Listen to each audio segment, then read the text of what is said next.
There we go. All right, let me fast forward to where we're at. We're going to be in John chapter 6. Now, this is a lengthy lesson. I'm going to try to shorten it a little bit, but if we can't get it to shorten, then we'll finish it in a couple weeks. But this one's on two miracles that Christ is going to perform. Thank you, Brother Joe. I appreciate that. Christ is going to perform two miracles in Galilee. And now we've covered it through John chapter 5, gotten all the way through 5 chapters. And we've gone through basically the first 32 years of Christ's ministry in 5 chapters. So the rest of the book of John is really only going to cover about the last year of his life. And a lot of things are going to happen. Now, the other Gospels fill in some blanks. John doesn't write about everything. So let's look at this. Look in John chapter 6. Let's read a couple of verses in John chapter 6. After these things, Jesus went over the Sea of Galilee, which is the Sea of Tiberias, and a great multitude followed him because they saw his miracles, which he did on them that were diseased. And Jesus went up into a mountain, and there he sat with his disciples. And the Passover, a feast of the Jews, was nigh. And when Jesus lifted up his eyes, he saw a great company come unto him, and he saith unto Philip, Whence shall we buy bread, that these may eat? And this he said to prove him, for he himself knew what he would do. Philip answered him, 200 pennyworth of bread is not sufficient for them, that every one of them may take a little.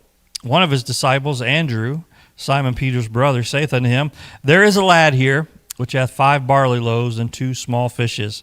But what are they among so many? And we'll stop there for right now. We're going to look at 2 miracles. One of them is probably the most popular miracle. And the other one is popular as well, not talked about quite as often, but 2 great miracles. And when I started studying this lesson, I was even telling my wife, I don't know why they put this together, the curriculum we're using. I couldn't figure out why they tied these 2 together. But the more I read, the more I studied this, they do correlate with each other. And it does make sense to include them together. So we're going to go all the way through verse 21 today, if we can get that far. If we don't, we'll finish it up in a couple weeks when we get back. Now, remember how John is writing, his writing style. It's chronological. He likes to give us times and dates, which is good. It helps to not jump back and forth because then that could become confusing for a lot of people. But John's very chronological, and he's very specific on time frames for the most part. Not every single time. But if we look at what he says there in verse number 1, after these things, and what the things were everything that happened in chapter number 5, but between chapter 5 and chapter number 6, there's another gap. We had one of these a few weeks ago. There was a time gap, and it's usually between Passovers.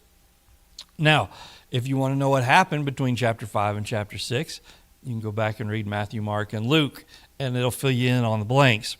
So does anybody want to guess, and it said it in our text there we read, what time of the year we're at here in John chapter 6? What's going on in Israel right now? Christ attended had 4 of these. It's Passover time again. Last time we saw Christ in chapter 5, it was at another Passover. So about a year has passed now. And if we're looking at dates, again, trying to be specific as far as the year and all that can be a little up in the air, but somewhere around the spring of AD 31 would be about where we're at. Let's see. I don't know if I'm supposed to fast forward these or not. Let's see. We're going to need that here in a minute. Now, you say, well, why did John leave out so much? John only covered 7 miracles, but most of the book of John was spent on the last year of his life and the crucifixion, resurrection, the stuff that was really important. And remember how close John was to Christ. John didn't focus a lot on the miracles, not near as much as the other Gospels. And we're going to get a little bit of a glimpse of why here in a few minutes. Let's see. So we're in the 3rd year of Christ. And for the rest of the book, we're going to focus on the last year of Christ's life. More, if we narrow it down even further, mostly going to be on the last 6 months of his life. All right. So what happened between John chapter 5 and John chapter 6? We saw where it says after these things. In other words, so what happened in chapter 5? Then we've got a year gap that we don't know what's going on, not in the book of John, but we do know from reading the other Gospels what happened. He traveled to Galilee, and I think we have some, you can kind of see the spaghetti up here. These are the main places he visited. None of these are very far apart from each other. This is a very zoomed in map. The text is really big so you can see it, but he did not travel far from where he was born. You said, why is it important to know where he is and where he's at certain times? You'll see why in just a few minutes, because there's going to be some correlation. So he traveled to Galilee. We don't know much about that trip. This is after chapter 5. After that, he healed a man with a withered hand on the Sabbath, and again, the Pharisees came and wanted to stir up some trouble. He taught a bunch of people from the Sea of Galilee, from the boat. When there were so many people, he had to get in the boat and preach. He did that during this 1 year period. He finally chose the last of the 12 apostles or 12 disciples, and he sent them out to preach. He also preached the Sermon on the Mount during this time. He went back to Capernaum, and he healed the centurion's servant, which that's not covered here in the book of John. Then he traveled south. If you look on your map up there, he went down and he raised the son of the widow of Nain, Nain. And I think in your books there's a chart of different things you're supposed to fill out if you want to look those references up. It'll help you kind of keep track of what he did and where he went. We won't take time to go through all of those today. So he healed the centurion's son, or raised the son of the widow. He also went and ate with a Pharisee named Simon. And while he was there, that's when the woman anointed his feet. Then he went on a second tour of Galilee. During that tour, Christ's mother and his siblings came to look for him, and he basically publicly separated himself from them because he knew what was to come. And so he did that. This is stuff we'll get into another time. These are just things that happened in this year period. Let's see. He spoke and calmed the sea. That miracle happened. After that, after he passed through the sea, he went into another country, and this is where he healed. Let's see if it's on there. It's not on this map, I don't think. It's not. This is where he healed the demoniac in the tomb of the Gadarenes. He did that during this time. Then he went back to Nazareth. And it's odd that he went back to Nazareth because the people of Nazareth, his hometown, they rejected him. We went through this a few weeks ago where his own family, his own people that he grew up with, back then, if you were kind of like here on the mountaintop, if you were born in Suck Creek, you're probably going to die in Suck Creek. People live their whole lives on this mountaintop. Generations live their lives on this mountaintop, and same kind of thing back then. He was born in Nazareth, so everybody knew who he was, and they rejected him. But he goes back to Nazareth. You say, why did he go back? Well, maybe he wanted to see his mama. Maybe he wanted to see family. We don't know exactly why, but he went back to Nazareth. And again, once he went there, he was rejected by the Nazarenes again. Then he embarked on a third trip through Galilee.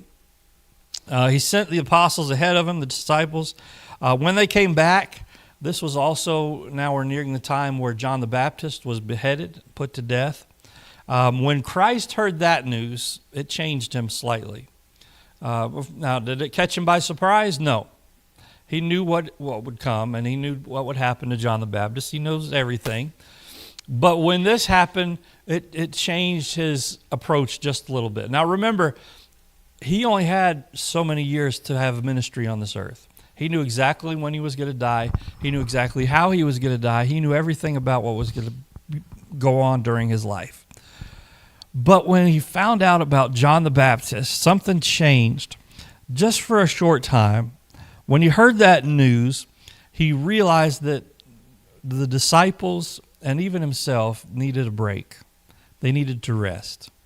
Christ knew what was going to be coming over the next few months and through the end of his life. But he also knew the disciples were going to have to endure a lot as well. And so he said, he got the news about John the Baptist. Now, you say, does that correlate everything together? Is that why he took a vacation or why he took a break? It very well could have been. If you want to fill in those blanks and connect those dots, go right ahead. But he realized the news of John the Baptist being beheaded was very troublesome, very hurtful, very stirred up a lot of emotion in a lot of people, because John the Baptist was very beloved by a lot of people.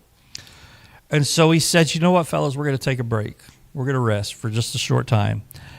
And so we get this, and at this point we read in John chapter 6, after these things, he went over the Sea of Galilee, which is the Sea of Tiberias. And then it talks a little bit later about the Passover, the Feast of the Passover. And now we're right about 1 year before Christ's death, because we know he did not attend the Passover festivities at this Passover, but he does do something else. He feeds the 5,000, and we're going to see how. I said, well, why is that important? I don't want to get too far ahead of myself. And Britt, you have to help me stay on track here. No stories, no rabbit trails, no jokes, no funny stuff. We're just going to bust right through this, all right? You'll have to, I don't know, what time do we normally get done? Okay, so anytime before 1 o'clock. My clock only says it's not even 11 yet, so we're good. So now we get, let's see, let's go ahead after these things. There's some pictures here of, I think you have these in your book, the Sea of Galilee or Sea of Tiberias. This was, well, you can't see it because it cut off the words. This is kind of the area most likely where the feeding of the 5,000 took place. Again, do they know the exact spot? Not the exact spot, but when you have that many people, you don't have to be too accurate with the spot, because it was going to be a pretty big area. So let's look at a couple things. Why is this so important? We see the importance of the miracle first. Why was the feeding of the 5,000? One, why was it even necessary? And then, so what, if it was necessary, why was it important? One thing I think we could get out of this, and we'll touch on this again in just a few minutes, but he did not, notice he's not at the Passover. He did not attend this one. He was at the other two. He skipped this one. And, of course, the next one we know is when he's crucified. He did not go to this one, but something else could happen, this feeding of the 5,000. And, in other words, he's going to be breaking bread almost as a picture of what's to come. In other words, he's setting up the stage to tell people the Passover that you celebrate and the sacrifices that you have to make every year, we're going to do away with those. They will no longer be necessary. Because once I die and I shed my blood and my body is broken, there will be no more need for a Passover sacrifice. You won't have to do it any longer. Now, so why, I will say this also, this miracle is the only one that's recorded in all four Gospels. So there must be some importance to it for all four of them to write the same thing. And we'll open it up just a little bit. Why is somebody give me some input? Why do you think the feeding of the 5,000 is such an important thing? I may have gotten ahead of myself. Anybody have any input on that? Shows what God can do with little. Yep, little is much when God is in it. Definitely. God uses the small things of this world to confound the wise. Good. Anybody else got an answer? Yes, ma'am? Well, I think part of it, too, is it also shows the trouble that they were having of making them believe. In other words, they saw this miracle. 5,000 people saw him take this little bit of stuff and feed everybody, but it still wasn't. Yep, very good. Yeah, exactly. Increasing their faith, showing them what God can do, and proving who he is. He didn't use a leader, use a little boy. Yeah, good answer. He used just the little boy's lunch. And each of the Gospels words it a little different, but we know it was a young child, a young boy, and he gave everything he had. God used that young man. But one good thing, I think they have him up here. Yeah, there's a few up there. He performed it before more people than any of his other miracles, which is a big deal. So there wasn't just one or two witnesses to this. There were well over 5,000, which is a lot of people. If we had 5,000 people here today, I don't know where they would park, number one, or where they'd sit. But they better not sit in your pews, I'm assuming. So, not your spots. We can't have anybody taking spots. But it was amongst a lot of people. This one was a miracle of creation, which most of his other miracles were of restoration, like healing someone or raising someone from the dead. Other than when he turned the water into wine, this is the second one of creation. He created something from just a little bit. He created something, and was also a picture of Christ, Christ being the bread of life. And how he broke the bread and gave to everyone who was there is a picture of how he's going to shed his blood and become the bread of life. Now, so we see the importance of the miracle. The next thing on our thing is the occasion of the miracle. It took place following a very exhausting tour of Galilee, just before a Passover feast, which is always a busy time of year anyway. And the disciples needed a rest. Now, did Christ need a rest? I'm sure physically his physical body needed a rest. But he also realized his disciples needed a rest. They didn't know everything that Christ knew. They didn't know that Christ only had a limited time on this earth. In fact, today, if we knew when our last day was going to be, it would probably change our lives. We would do things different. If we knew that today was going to be our last day or next week's going to be our last week, we would probably do things a little different. Christ knew that his time was coming, but he also realized his disciples didn't have that knowledge. They didn't understand why he was here still. Now, we're going to see a breakthrough here in a little bit in John chapter 6. But they needed some time off. They needed a rest. Now, saying that, there's nothing wrong, and I think this actually might be on our next slide. Let's see. Well, there you go. There's nothing wrong with Christian workers taking a rest, taking a break. In fact, just I don't know if it's coming up or just happened. I think over in Hickory, North Carolina, they're having what's called the Rest Conference for preachers and Christian workers to come just to take a break, be edified, be lifted up. Brother Joe, Miss Angie just got back from a vacation. There's nothing wrong as a Christian to take a break, take a rest. Sometimes earthly stresses and stresses of life get to be too much, and we just need to take a break. Now, these preachers that only work 3 months and take 9 months of vacation, that's a little excessive. But even Christ realized serving God is hard. Any kind of job is hard, but when you're serving God and fighting the battles that you're going to face every day, it can affect your body. It can affect your soul. It can affect every aspect of your life. But even while he was resting, he still had the mind of Christ. So even when he was on vacation, if you want to call it vacation, or even though when he was away resting, they still had this mindset of putting Christ first, putting the things of God first. And Brother Joe and Miss Angie, they went on vacation. They went to a revival meeting. It's a great thing to do. Now, does that mean everybody should take a vacation and go to a revival meeting? No, I don't think everybody's called to do that. When I take a vacation, I like to go somewhere where I don't know anybody, nobody knows me, and I can just sit and I can do nothing.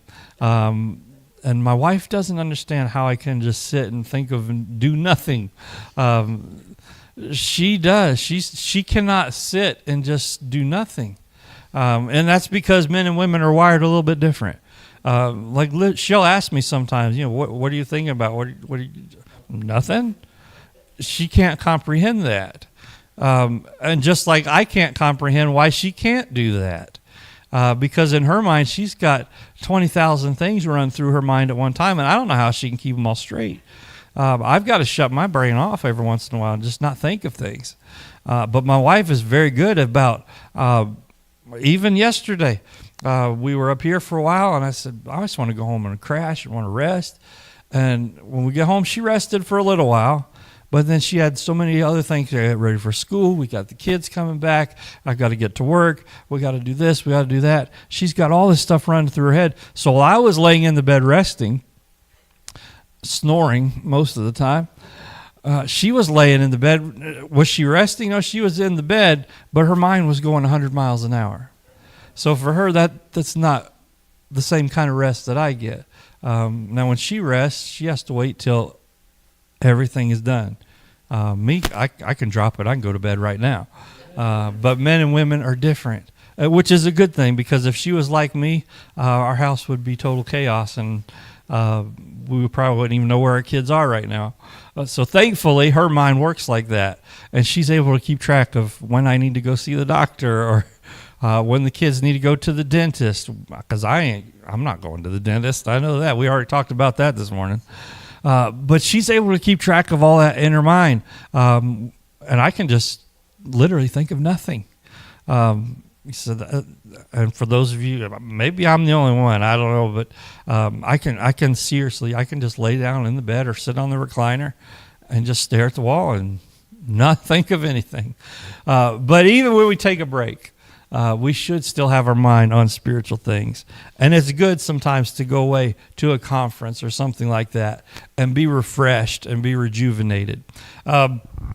Some people, when they go on vacation, and it's sad to say, but the Christian workers, even some pastors, they think, okay, I'm a pastor, or I'm a Christian worker, or I'm a Christian, just a Christian in general, and I'm going to go on vacation. So you know what? While I'm on vacation, I'm just going to drop all of my convictions, all of my standards. I'm going to go out and have a wild time and just have a big giant party, which we know Brother Joe and Miss Angie probably did that.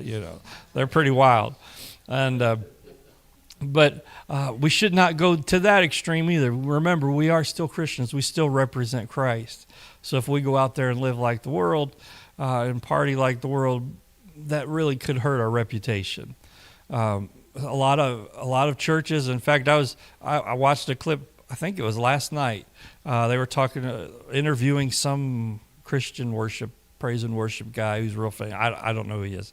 He must not be too famous, but famous enough. And he was saying, we need to, when people come into our church services, when we sing these songs, we should take some of the Christianese out of the words, because the guy sitting in the back that just came in with his wife has no idea what we're talking about when we sing, "Holy, holy, holy, Lord God Almighty."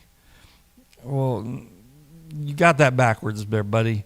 I'm sorry to tell you, when they come in, they should hear Christians lifting up God's name and praising God and glorifying God. What they should not see when they come in is the same thing they saw Friday night when they were at the bar or at the club. That's what they should not see. Because when they come in, they see the same thing. Like, oh, this Christian stuff, hey, that's no problem. I could be a Christian every night of the week. And because to them, there won't be any difference. But remember, even when we take a break, we still need to be careful of our testimony.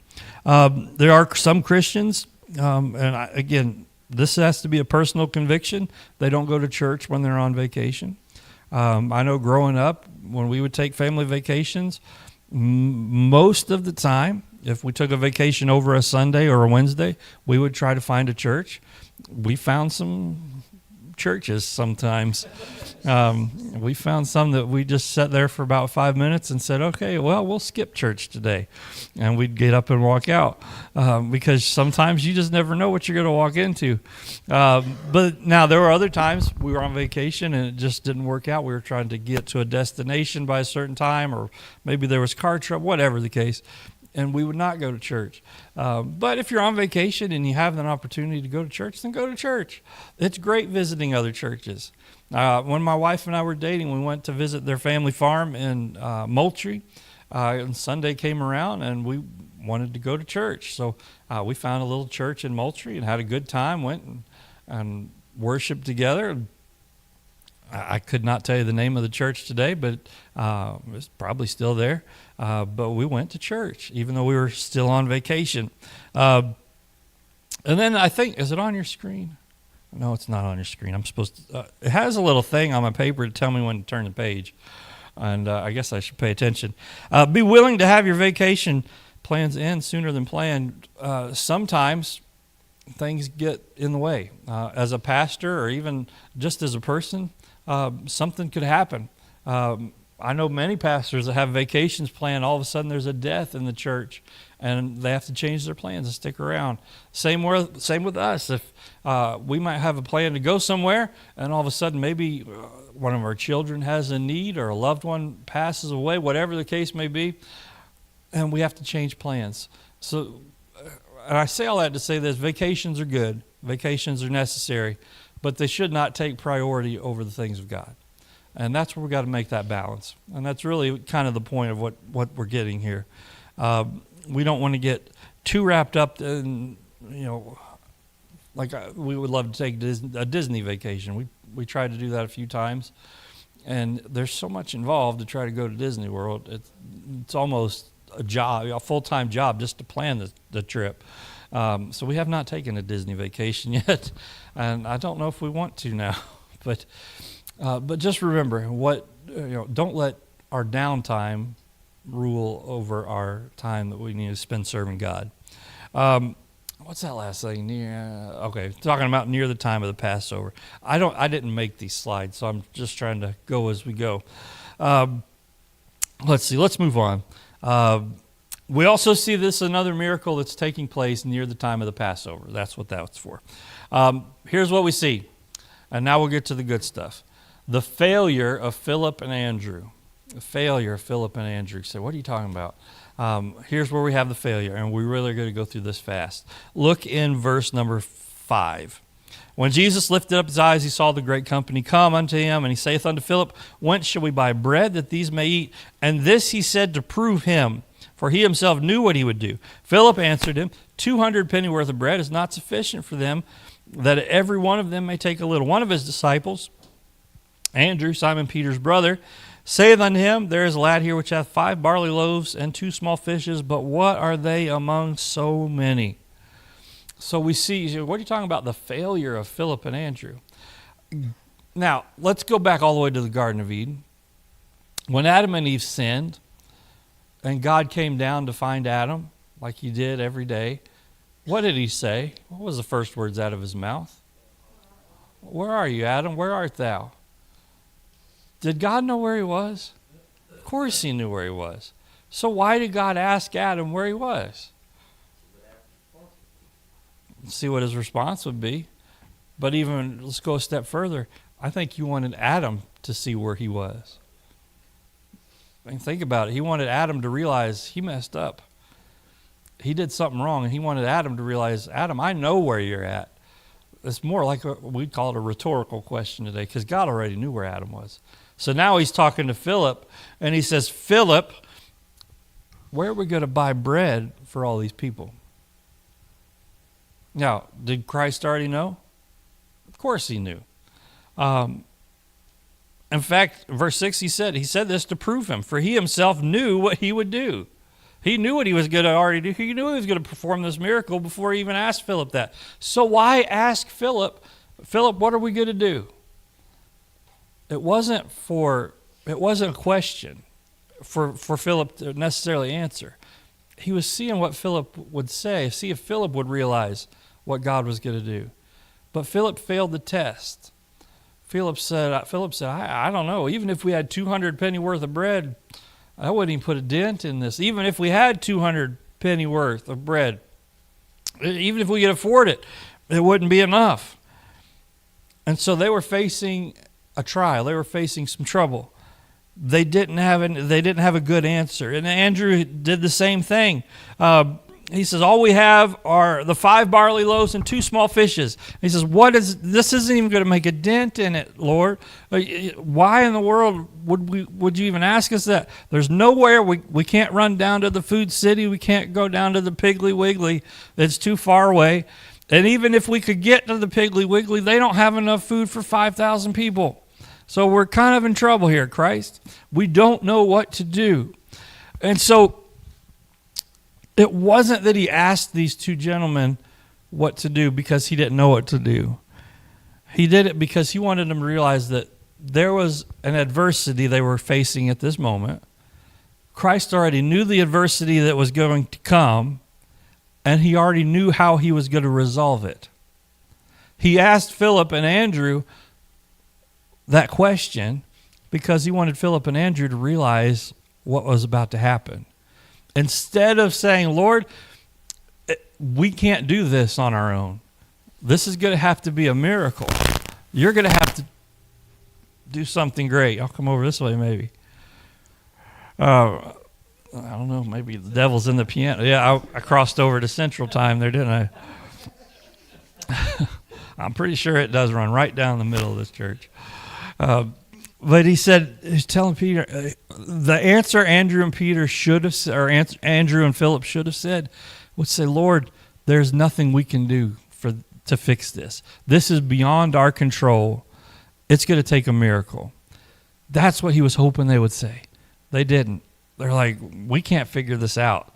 But realize every trial that we face always has the same purpose.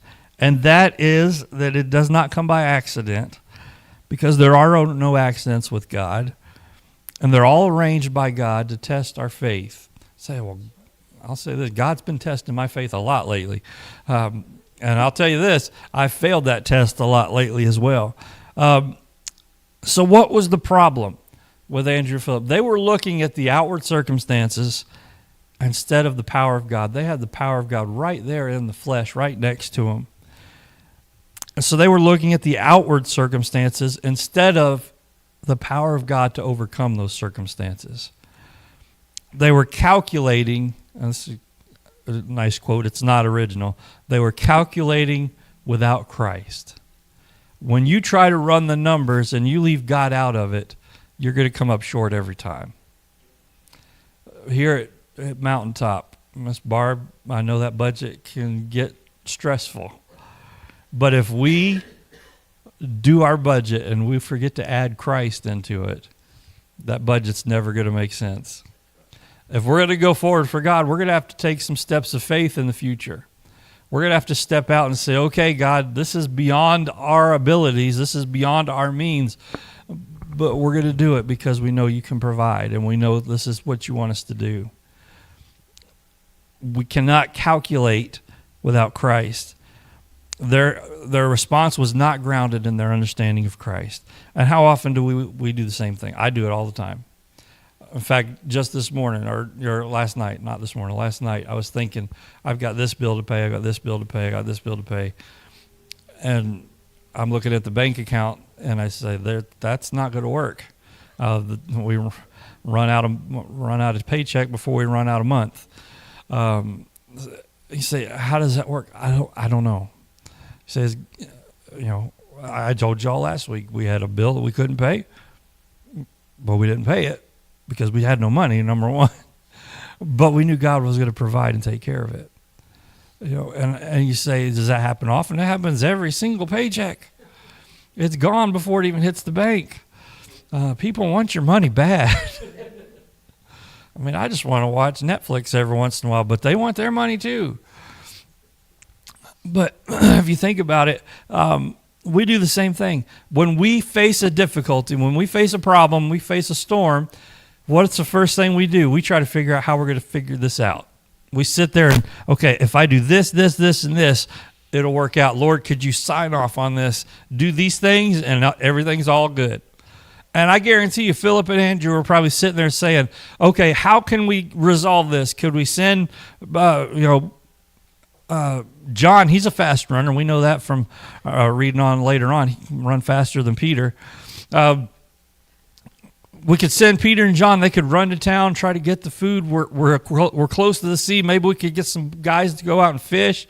If Russ was there, Russ could have went out and caught him some catfish. They were probably trying to figure out whatever they could do to feed these people, but God already had it figured out. He already had it under control. And yet we do the same thing. Okay, I use the term we. Let me use the term I. I do the same thing. If you do it, that's fine. But if anybody does it, I know I do. I try to think, okay, what can I do to figure this out? And sometimes men are more prone to this than women because men like to be in control. Now, some women like to be in control too. I know of a few that are in control. I'm not talking about my wife either, by the way, and nobody in this church. But as men, we're the providers. We're supposed to be the ones that take care of their families. So when a problem comes up, we try to figure it out. And then we come up with a plan, and we think, this will work. If we can get this done, this accomplished, we're all set. We're good to go. And God's like, nah, let's hold on a minute. I have a better way. But say, God, your way's a lot harder. I have to wait on your way. My way, it could happen right now. If you just would send the mail truck over, like yesterday we were watching for the FedEx truck to drop Miss Shannon's cat food off. We pray, Lord, if you just send the FedEx truck here with that check from my long-lost uncle I didn't know I had, and he has that few $1 million he's going to give me, if you would do that, that would solve all our problems. And we have that all figured out. But God has something else planned. Remember we talked about this earlier. Our best plans are not necessarily God's plans. God has a plan for our lives. He has a plan for us, and he'll get us out of them. Let me think. I think I got to go to the next one. The miracle. So what's the miracle? Most of us know the story. We'll save a few minutes by not reading all of it. We know what he said. He tells them all to sit down. He divides them up into different groups. And when he does that, number one, he's going to reveal his sovereignty. In fact, let's do this. Read verse 10. And Jesus said, make the men sit down. Now there was much grass in the place, so the men sat down, in number about 5,000. And Jesus took the loaves, and when he had given thanks, he distributed to the disciples to them that were set down, and likewise the fishes as much as they would. In other words, it was an all-you-can-eat buffet. I love those. In fact, on the way up here, we passed that restaurant, or a new restaurant, or a smokehouse or something down there, and on their sign it says, all-you-can-eat catfish. And I showed that to my wife. She wasn't very excited, but I sure was. I about had a wreck. I was like, we need to figure this out. But how do we see God reveals his sovereignty right here? Say, what are you talking about? He sees his sovereignty. Christ wasn't worried. You realize that? He said, you know what, guys? Have them sit down. I'll take care of this. And as a disciple, now you've already followed Christ for a couple of years now. You know what he's capable of. But this is big. He's raised people from the dead, okay. He's healed lepers. He's healed blindness. But, all right, now, there's over 5,000 people here. And now you want, come on, Lord, I mean, seriously? But Christ said, no, guys, this is what we're going to do. First, make them all sit down. Have them all sit down. Everybody stay calm.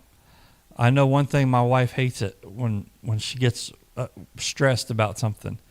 She doesn't like it when I say, babe, just calm down. It'll be okay. And she tells me, even though she still tells me this all the time, I still do it because I have a very thick skull. She's like, it does not help. I didn't amen that. That was Russ. And again, that goes back to the difference in men and women's brains. She can have 10,000 things run through her head and carry on with her day like nothing's wrong. I couldn't do that. Anyway, but the sovereignty of God, he knew what was going to happen. He knew what he was going to do. So he wasn't worried about it. There's been times I've come home stressed, not knowing what to do, and my wife has to tell me. She'll sit me down and says, Rich, it's okay. Don't worry about it. Now it works when she says it to me, but if I say it to her, I gotta be careful. And I'm thankful that I have a wife that when I'm worried about something, she's not, and when she's worried about something, I'm not, and we kind of balance each other out, and that's a good thing, because if she worried about something and I worried about something at the same time, we'd be in a whole heap of trouble. Or if both of us just sat back and said, everything's gonna be all fine, it'll all work out. We'd probably be in trouble there too. But Christ said, have them sit down. Okay, Christ, we'll have them sit down. So in order for this miracle to happen, we see it in our second point up there, it required man's obedience. You need to hold up your watch. We'll finish it up right now. Oh, wow. I started 5 minutes early. So Does that mean I get an extra 5? It required man's obedience. If the disciples would not have obeyed, Christ couldn't have performed a miracle. So for Christ to work in our life, now this is not prosperity gospel preaching where, plant that seed money and God's going to bless you. That's not where we're getting at. All right, because a lot of people will use this text as a thing. You do what God says, and you don't have to worry about anything ever again. We're not talking about that. If you serve God, you're going to face trials and troubles, but you have to obey first. Not to say, can we question God? Obey first. Question second. We tell our children as we've raised them, they haven't always understood the answers. When they ask if they can do something or have something, they don't always like it when we say no. Or we tell them to do something and they don't understand why. And a lot of times they'll say, why do we have to do this? Why do we have to do that? And we've tried to raise our children, obey first. You can come ask us about it later, but obey first. Same with Christ. Christ, sometimes he'll tell us why. But before we can ask why, we need to obey. If we obey first and then come to Christ with the right attitude and the right heart and say, Lord, I did what you had me do. I just would like some answers. Could you answer my questions? Sometimes he'll answer, sometimes he won't. We won't know some answers till we get to heaven. Same with our children. Sometimes we tell them why. Sometimes we say, you'll just have to trust us on this one. We can't tell you why, but there's a reason. And sometimes God does that to us. We say, why are we going through this, Lord? And he says, don't worry, it's for your benefit. It's going to be hard, but it'll be okay. And number 3, it shows God's orderliness. In other words, you've seen these, maybe you haven't seen them, these churches that, my goodness, they get to going. People jumping in the baptistry, jumping off the pulpit, running around, throwing snakes at each other.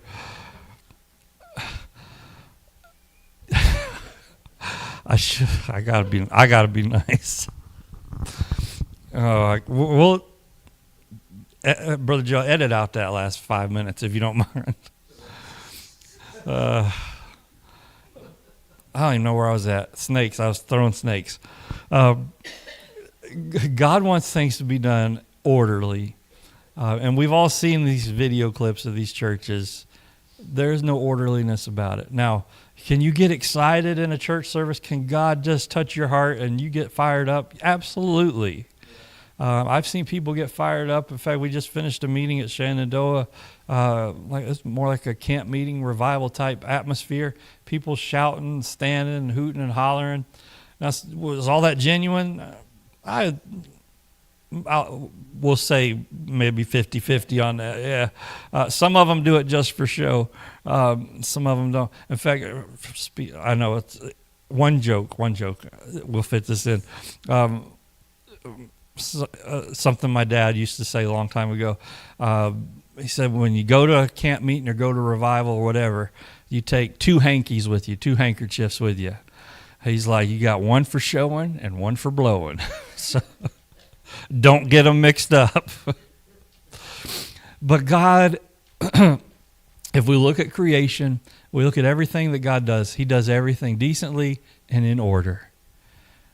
There should not be chaos in a church service. Let me tell you, we'll step further. There should never be chaos in a church business meeting either. And if there is, something else is wrong. There's something deeper that's wrong. There should not be chaos in the church. And to watch these videos of these people dancing and running, screaming, hollering, where it's just, you don't even know what's going on. You see little kids in the corner crying because they don't know what's going on. People getting bit by snakes. I mean, that's not ordained by God. I'm sorry.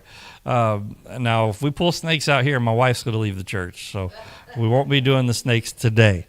We'll wait till she's out next week when she's not here. We'll get the snakes out then. We don't do snakes. Yeah. If a snake shows up, it's not intentional, I promise. So don't anybody try to grab it and thinking they're having a lot of faith. It's not one of those kind of snakes.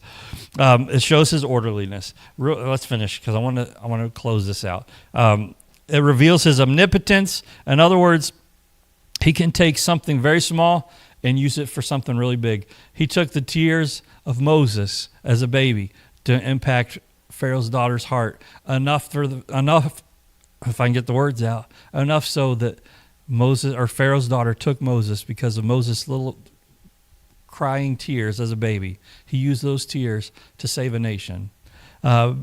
He used David's little tiny sling to overthrow a giant. God uses the smallest things. We see these 5 loaves, 2 fishes brought to Christ, something so small, but yet he uses it for something so big. It shows the blessings that come from serving. You think, Brother Joe, I know you worked maintenance before. At a church. I do that now. It is not glorious or glamorous. In fact, just the other night before the meeting, I got a phone call saying, hey, one of the toilets in the church is backed up. And let me tell you, it was backed up. I don't know who went in there, but they probably need to go to the doctor. It was unholy what was in that bowl. But as the maintenance guy, guess whose responsibility it was to clean that up or get it out? It was mine. That is not glamorous. That's not glorious. I don't like doing that. But as a servant of God, whether you're plunging the toilet, in this case using a jackhammer in a toilet, poor kid, I don't know who it was, but it was bad. Whatever the case may be, if my wife's covering her face, that's bad. Maybe we don't post this one online. Oh, maybe nobody's watching. Whoa.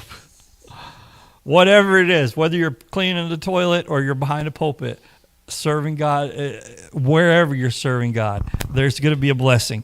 You say, what's the blessing of clearing that toilet? I haven't figured that one out yet, but I'm sure God had a reason for it. It reveals Christ's sufficiency. Christ is always there. In fact, in the Bible, there's 2 times that Christ fed multitudes. He fed 5,000 once, and he fed 4,000. Some people say, there's a discrepancy in the Bible. No, he did this 2 different times. The second time was 4,000. We're going to hit a couple of notes, and we're going to close it out. In this miracle, how many baskets were left over? 12 baskets. Great. When he fed the 4,000, anybody want to guess how much was left over? It was not 12. I thought everybody'd say 12. It was 7 left over the second time. The first time he did this, when 5,000, it was on one side of the Sea of Galilee. The second time, it was on the other side of the Sea of Galilee at the 4,000. When he did it on this occasion, there were 12 baskets full. He did it on the Jewish side of the sea. Interesting. All right. He did it again later. He fed 4,000 on the other side. That was more where the Gentiles lived. And he fed 4,000, had 7 baskets left over. And we're not going to get into what the baskets represent, but they do represent different things. And that's showing Christ, he didn't just come for the Jews, although those were his chosen people. He also shed his blood, and his body was broken, not just for the Jews, but for the Gentiles. Say, what's the importance of 12? And say, well, there's 12 tribes in Israel. What's the number of 7? Christ's number of completion or perfection. There you go. I had Joe Bonics going through my head there for a minute. There's different things. Now, we fed the 5,000. We can see that in Matthew and Mark and Luke and in John. We're going to skip over a few of these things because I want to get to this right here, the last little bit. And I promise it is the last little bit. Look, that's all it is right there, just a half a page. The miracle of him walking on the water. You say, how do these two tie together? And this is what stumped me for the whole week this week. And I could not figure out how the feeding of the 5,000 and the walking on water, how did they fit together? For sake of time, we're not going to read all the verses because it's a story we know. Christ sent the disciples on the ship, and he was going to come later. And in the middle of the storm, or middle of the night when they were crossing the sea, they got caught in the storm. Well, then here comes Jesus walking on the water. And he sees them, and they see Christ. This wasn't when Peter jumped out. This was when he saw him, and they were scared, and they cried out for help and asked Christ for help. They just left the feeding of the 5,000. All of them on the boat just witnessed Christ do something that no one had ever done before. And now they're on the boat, and now they're scared. They think they're going to die. They'd been working through the night. They don't know exactly where they are. The Bible says they were 25 to 30 furlongs out. They weren't even sure where they were at. But now they were facing a storm. They just witnessed the feeding of the 5,000, and here they are already. Their faith is lacking. Already. It did not take very long. Now, we're not going to get into the notes of what happened after he fed them. They wanted to make him king. The disciples then get in trouble. I say, what kind of trouble? They were in the boat. They were scared to death. They didn't know what was going to happen. When they finally realize it's Jesus, they see Jesus walking on the water. And so they call out to him. And Christ, when he sees the boat and he sees the disciples, he's probably hoping beyond all hope that they just trust that they'll be okay, that he'll take care of them. But that's not what happened. Their faith lacked again. So what did Christ do? He approached, he came up to them. In fact, let's look in verse 20. Looking in verse 19. When they had rowed about 25 or 30 furlongs, they see Jesus walking on the sea and drawing nigh unto the ship, and they were afraid. But he saith unto them, just some simple words, it is I, be not afraid. They just witnessed a miracle, and now they're scared to death. How often do we do the same exact thing? Now, when Christ said, listen, fellas, it's me, don't be afraid. It says the wind stopped, the storm stopped, and it said immediately they were on the other side of the sea. Do you think when Christ said, you guys go on ahead, do you think he knew there was a storm brewing? Absolutely he knew it. In fact, back when Philip and Andrew were saying, how are we going to feed all these people? He knew how he was going to feed all those people. He wanted Philip and Andrew to realize Christ was going to perform a miracle. And you would think Philip and Andrew, after all this, when they're on the boat and they're going across the sea, you would think Philip and Andrew would have been the first two to stand up and say, fellas, we ain't got a thing to worry about because you know what? Look at what we just saw a little while ago. He fed all these people, and now we're scared of a little rainstorm on a boat. If he wants us to die, we die, but if he doesn't, we'll be just fine. You would think Philip and Andrew would have said that, but that's not what happened. They were all scared.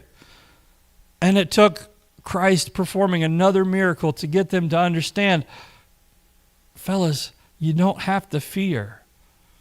You say, well, how do these stories tie together? We're not going to get into all of these things. So how do these stories interconnect? They both focus on the outward circumstances. We see the outward circumstances of how we're going to feed all this, the logistics of feeding so many people. How are we going to do that? We've got a big problem, God. We got a huge problem. And God says, everybody just sit down.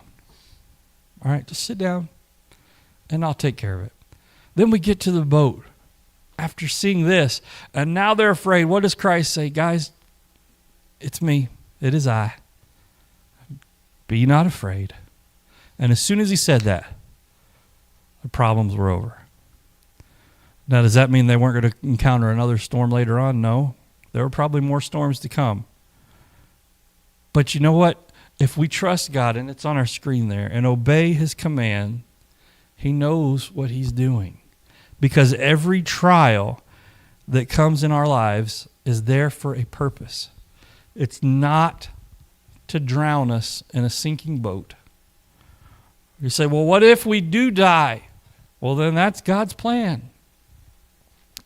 And if the disciples had drowned that night on the sea, if it was not their time, guess what? Well, Jesus was right there. He could have raised them from the dead if he wanted to, if it was their time. In fact, he broke up every funeral he attended.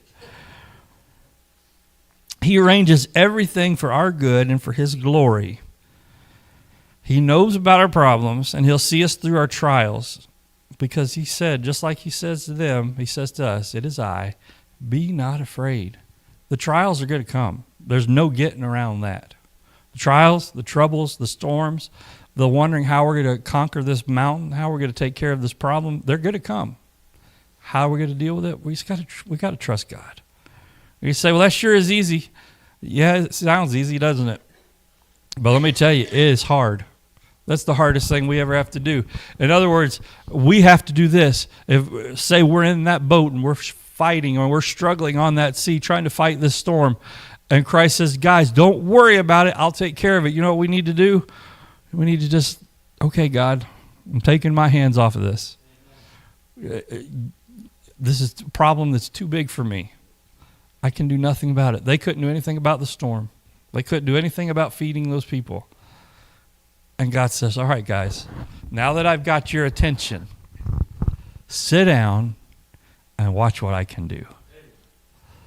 And so what did he do? He fed the 5,000 with just a little bit. What else did he do? He calmed the storm. He went out there and said, I don't care what storms blow. I don't care how big the storm is or how scary the storm is. He says, you know what? I don't even have to say a word. Don't be afraid. And when he said that, even the storm said, we better straighten up. We better back off a little bit because the one who created us is here. It is I, be not afraid. Now, that's easy to say. That's really hard to put into practice. How do we put it into practice? I can't tell you how to put it into practice because I don't know if I can always put it into practice. All I can do is tell you, keep going forward. Keep doing what God's called you to do. God will take care. How do these miracles come together? It shows us that when we trust God and we obey, then God's going to take care of it. We may not know how, and we might never know why. Yeah. But I promise God's in control. Let's bow for prayer and we'll be done today. Lord, thank you for this time. Lord, it is an easy thing to get up here and say, trust you, have faith in you, but it is so much harder to live it. God, I pray you'll strengthen each one of us as we pray this week, that you'll send people to our church that need to be here, as you put people in our path that we need to talk to, as we face trials this week and things that are too big for us to handle. Lord, help us just to turn the reins over, to let go and to let you take care of it. And Lord, we know you'll bring us through. If we just obey, if we follow you and follow your commands, we may not understand the why, but we'll know that you're in control. Be with us, Lord, as we go through this week. Bring us souls that we can witness to. Bring us souls that we can lead to you. We ask all these things in your presence.